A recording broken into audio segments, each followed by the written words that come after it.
What's going on, Hermanites? I'm Scott from ScottHermanFitness.com, and today I want to talk to you a little bit about human growth hormone, also known as HGH. But before we even start this video, I want to let you guys know right up front, obviously I'm not a doctor, I'm not your doctor, and I'm not medically prescribing anyone to take HGH. We're just going to talk about this topic.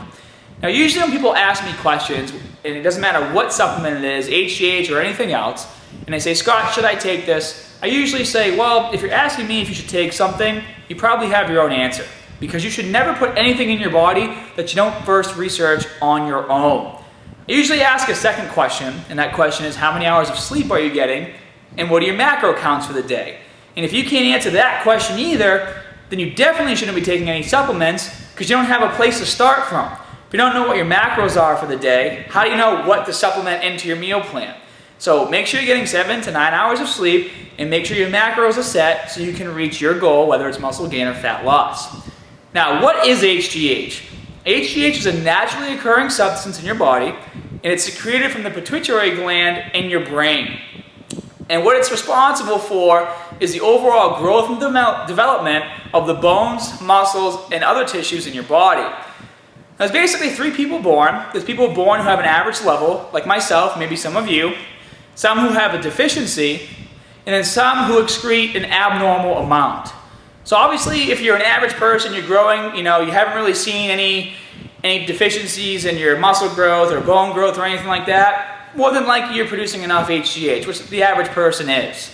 If you have a deficiency, it's probably been something that's caught on early and you're under medical supervision already and you're getting your HGH injections to make sure that you grow and develop properly. If you have an abnormal amount of secretion, it's possible that you have something known as acromegaly, which is basically, if you guys know who Andre the Giant is, he has a bigger head, bigger forehead, bigger jawline, bigger hands, bigger feet, hairier, bigger organs, inflammation of the joint, maybe hypertension, high blood pressure, and those things are irreversible, but you're born that way, so there's really nothing that you can do about it as far as my knowledge is concerned.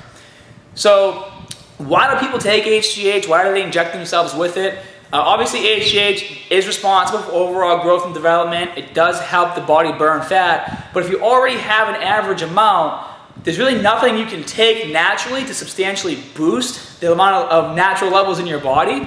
And if you start injecting yourself with HGH, you're not under medical supervision, it's possible that you can get some of these conditions that go along with acromegaly, and they're irreversible. And it's been scientifically proven that HGH injections don't really have any significant impact on extra muscle growth or fat loss. So there's really no need to do it, and it's super expensive. So unless you have a deficiency, or maybe you're getting older, you're 30 years old or above, and your body's not producing as much, and you think, oh, maybe I need HGH injections, go talk to your doctor. The answer should always be not, hey buddy, should I take HGH? No, it should be, hey Dr. Smith, should I be taking it? And then they'll run tests, and then they'll let you know if it's something that you should be taking. So, to wrap this video up, to sum it all up, there are some things that you can do to ensure that your body is naturally producing the amount it's supposed to. Number 1, make sure you're getting 7 to 9 hours of sleep. It's proven that your body actually secretes the most HGH when you hit slow wave sleep, which is the deepest cycle of sleep.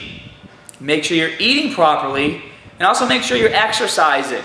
The more intense the exercise is, the more HGH that your body is going to produce naturally on its own. And then we can also talk about alcohol, but we can talk about it kind of lightly. There's been studies done to show that if you're consuming alcohol, your HGH production can go down like 70%, and mainly because people are drinking at night and it's disrupting their sleeping patterns, so they're not getting that HGH secretion while they're sleeping.